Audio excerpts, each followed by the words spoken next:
Hello and welcome back to my channel. I'm Mei Yee, a hypnotherapist, and this is the final video in our sleep series. If you've been with me from the beginning, I want to say thank you, genuinely. Following something like this through to the end takes a kind of quiet commitment that I don't take lightly. And if this is your first video, welcome. You are welcome to start here, and you are equally welcome to go back and watch the others. They build something together that I think is quite special. So in video 4, we work through the practical tools, the wake time anchors, going to bed only when genuinely sleepy, and the small daily habits that support your rhythm. And we end it with the thoughts that I want to carry into today. Even with perfect habits, if the mind is still talking loudly at night, sleep still feels out of reach. Today, we go to the heart of it.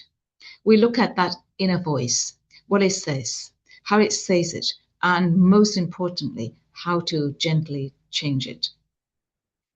This is the part of my work I love most. Let's begin. We've covered so much ground together. Why sleep feels hard and why that's not your fault. How your body is designed to rest, what's really happening inside the sleep cycle, and how to reset your rhythm with gentle, practical steps. Today, we go to the heart of it. Because what I have found after years of working with people around sleep is that the habits and the environment and the lifestyle all matters. But nothing matters more than what's happening between your ears in the quiet of the night. What you say to yourself at night changes how your body feels at night. So let's meet that inner voice. We all have an inner voice that's running commentary in the background of everything. The one that plans, worries, judges, reminds, and replays. But most of us have never stopped to really notice how the voice speaks, not what it says, but how. It is tone, it is pace, where it seems to live, in front of your head, behind it, or somewhere outside entirely. Now, let me show you something. I'd like you to try this right now. Say these words inside your mind. Why am I so bad at sleeping? Now notice what happens in your body. The tightening, the slight collapse in the chest. Now, try this one. If I don't sleep now, tomorrow is going to be a disaster. Now feel the urgency that creates, the pressure, the way the body braces. And one more. I should have handled that differently. Now notice how that settles in the chest, the weight of it.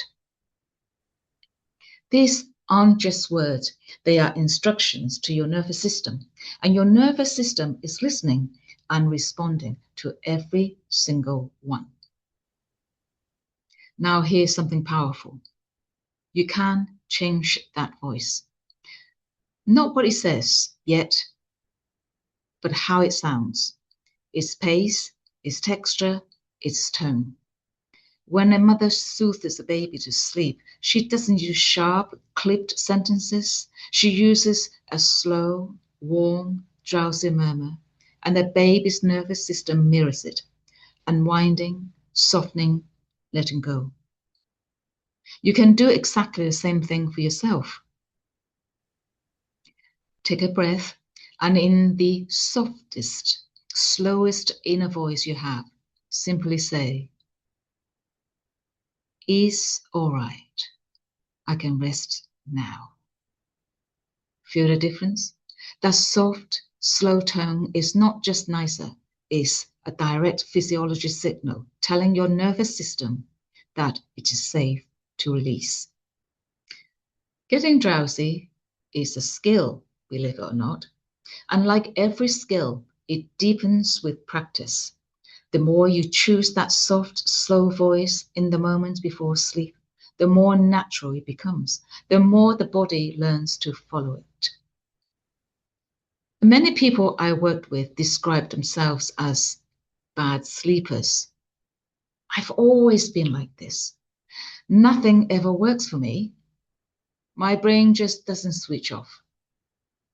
And I always pause at those faces because they feel like facts, but they are not facts, they are stories. Stories told so many times they've begun to feel true. And the unconscious mind, which is listening to everything, takes those stories and organizes them around them. And when you say, I can't sleep, the deeper mind receives it like as an instruction, and obediently it delivers. So what happens when you begin gently, patiently to change the story? Try saying one of these to yourself tonight in that slow, soft, drowsy tone. I am becoming calmer with every breath. Tonight, I rest a little better than I did last night. Or I'm becoming someone who sleeps peacefully. It is safe for me to relax. It is safe for me to let go. These aren't false promises. They are gentle instructions to the part of you that governs sleep. And given time, given consistency, the mind accepts them.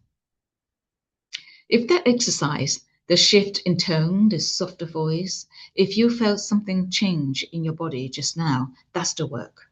That's exactly it.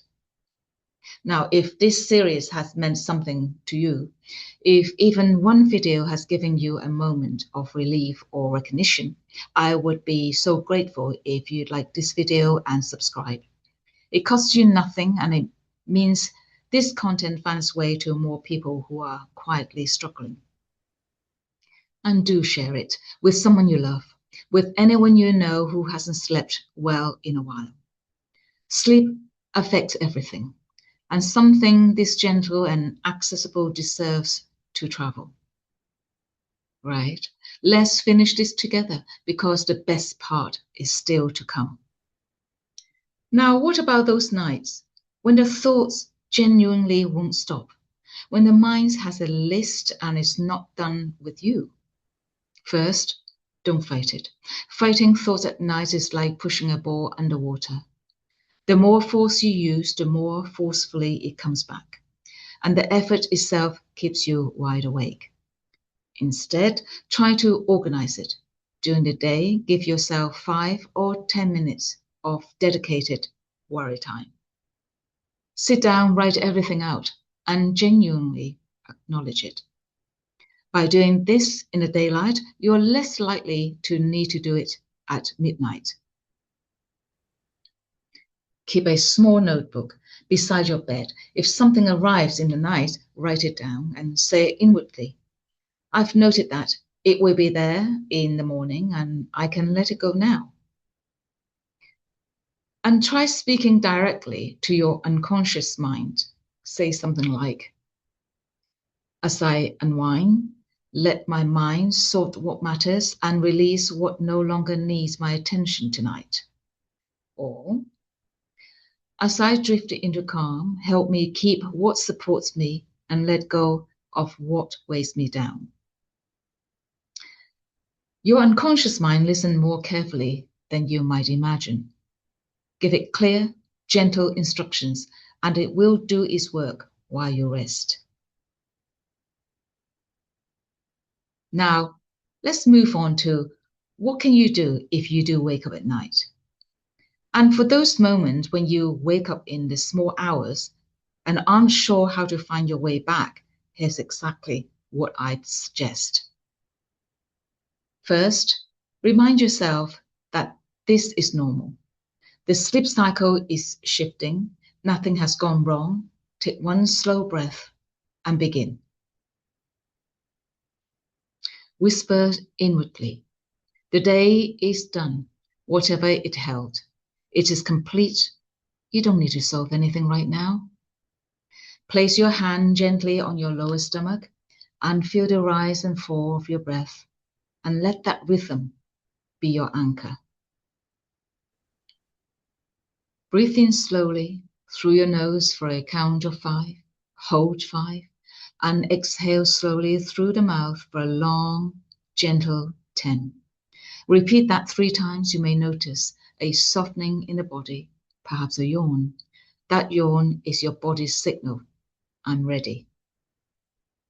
Combine the breath with a slow, gentle scan of the body from the top of your head down through your shoulders, arms, hands, chest, belly, legs, feet, releasing each part as you pass through it. Or count slowly backward from 300, not as a challenge, but as something simple for the conscious mind to do while the deeper mind drifts. You can also let your imagination carry you somewhere peaceful. The sound of waves, clouds moving slowly across the wide sky, soft lights through leaves, or simply watch your thoughts as if they were imagined on a distant screen, not engaging, not noticing. And as you watch, they soften, they fade, and sleep comes on its own terms. The goal is never to sleep, the goal is to rest. And from rest, sleep always follows. Now we have covered so much together in this series, and I want to honor you for all of it, for showing up, for being willing to look at this differently, for being gentle enough with yourself to try. Let me bring everything together with one final thought. Sleep is not something you chase. It's not something you fix. It's something you welcome back. And when you stop struggling, when you stop analyzing, stop commanding, and stop bargaining in the dark, something remarkable begins to happen. The body remembers. It always knew what to do. It was simply waiting for permission. So tonight, when you lie down, try this. Instead of watching for sleep, waiting for it, demanding it, simply say this to yourself in the softest, slowest voice you have. Nothing needs solving right now. Or the day is done. Or I allow rest to come. And trust that your mind and body are already finding their way home. Because sleep is not the absence of wakefulness. Sleep is the return to wholeness. We've been on quite a journey together, 5 videos, 5 conversations. And if I had to distill everything we've explored into one single thought, it would be this. Sleep is not something you force, it's something you allow. And with that, thank you for spending this time with me. If this series has helped you even a little, I'd love for you to share it with someone who might need it. And until my next video, sleep well and thank you for watching.